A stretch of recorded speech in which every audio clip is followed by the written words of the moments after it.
Hello, alors la marque Yara m'a fait don de croquettes pour chiens.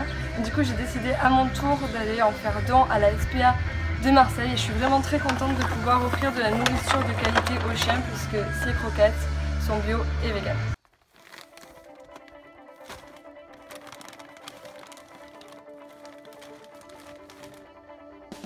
J'ai été vraiment ravie que ma famille veuille bien m'accompagner lors de cette petite mission, car il y a des sorties bien plus joyeuses que d'aller voir des animaux enfermés en cage.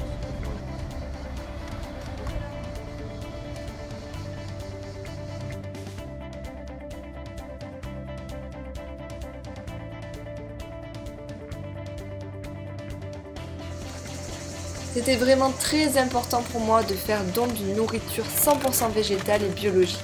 Car en tant que végane, je ne me voyais pas nourrir certains animaux en sacrifiant d'autres. Une alimentation végétale bien étudiée est possible et même bénéfique pour les chiens. Ma chienne a bientôt 16 ans, elle est végane depuis plus de 6 ans et son excellent état de santé met tout le monde d'accord.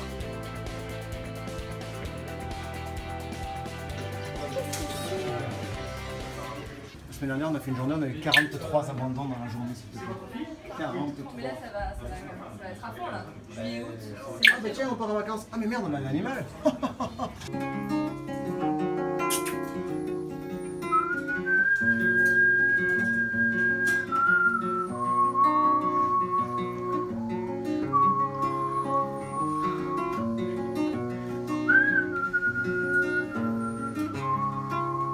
Oh mon titi. Il a dansé. C'est incroyable. Beau, hein. Ah ouais, Et au tempo en plus. Hein. Quelle est la joie d'avoir un oiseau dans une cage? Eh oui. C'est quoi la joie? C'est d'avoir la possession, de dire je le maîtrise et je le possède? C'est ça. Hein? Et c'est la protection. Hein, mon kiki? Bonjour. Bonjour. Ça pour une ferme animalière, pour sensibiliser tous les gamins. C'est-à-dire qu'on a beaucoup d'écoles qui viennent, des enfants qui viennent, parce que tu te doutes pas qu'il y a des angliers, qu'il y a des chèvres à la SPA. Les gamins viennent là, ça leur apprend l'empathie, ça leur apprend le respect de l'animal. Ça fera des adultes qui ne seront pas Responsable abandonnés et expliquer, voilà, c'est pas une chaise ton chien ou ton chat, ça mange, ça boit, tu vas t'attacher, c'est un animal, c'est un être vivant quoi. Il faut faire un travail en amont pour les enfants. C'est nécessaire, c'est l'éducation. Et ton jambon de midi, c'est lui, c'est un ça.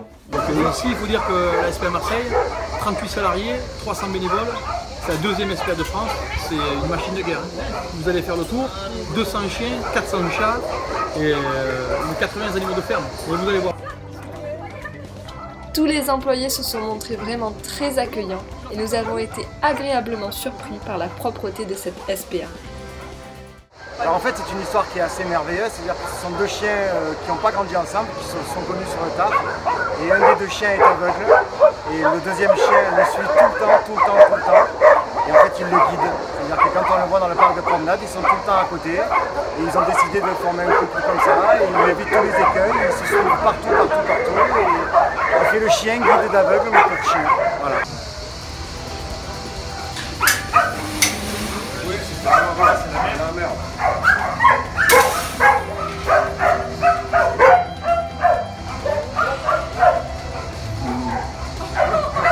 Comment c'est ton prénom? Laurent. Voilà, Laurent nous présente un chiot. Un deuxième chiot. Et la maman. Et la maman qui est timide mais qui arrive à même. C'est le mal aimé, le pauvre. Il est rejeté. Qui prend tout, dès qu'il y a un truc, C'est le plus noir. Certains animaux arrivent à la SPA dès leur naissance. Sachez que vous pouvez être famille d'accueil jusqu'à ce qu'ils soient adoptables.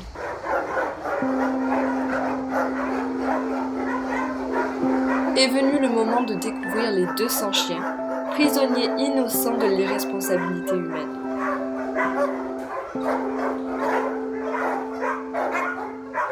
C'était très émouvant de les voir dans une telle détresse et je me suis sentie tellement impuissante.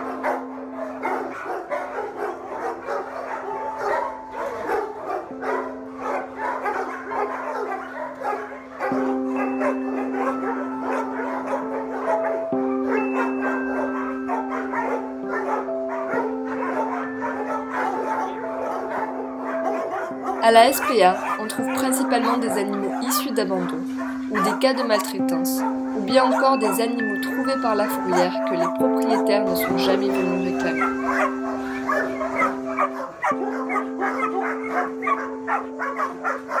Ces refuges n'existeraient pas si l'humain n'avait jamais voulu posséder l'animal comme un produit de consommation dont on peut se séparer à tout moment.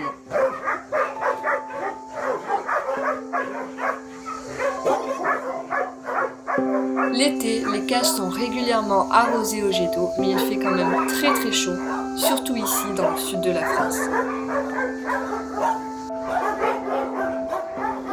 Les chiens, comme tout autre être vivant en cage, se mettent souvent à développer des comportements névrotiques à cause de l'ennui, l'anxiété et la tristesse.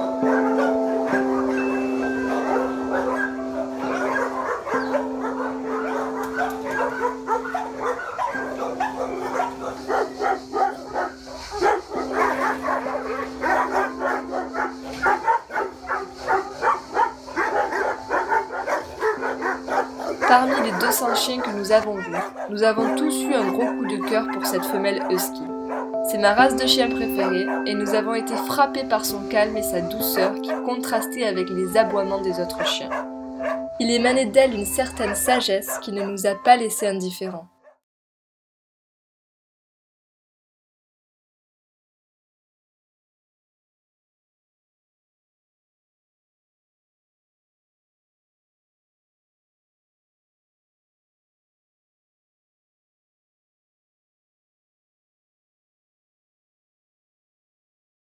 Nous avons tant bien que mal continué notre visite et rencontré les autres réfugiés.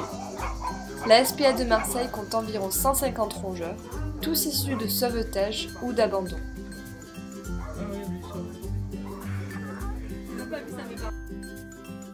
Nous avons ensuite fait un tour dans la ferme du refuge.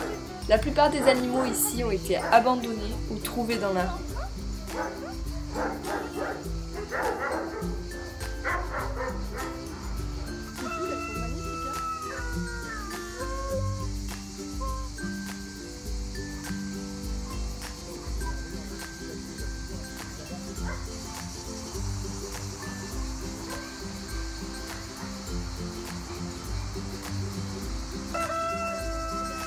Après une visite complète des lieux, nous avons distribué des friandises à base de céréales bio à tous les chiens de la SPA.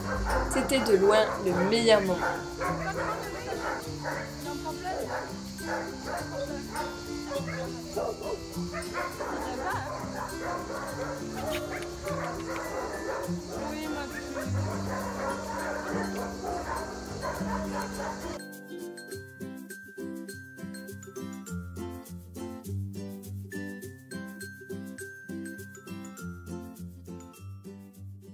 Nous avons terminé cette journée en promenant quelques chiens dans un espace clos, interne à la SPA.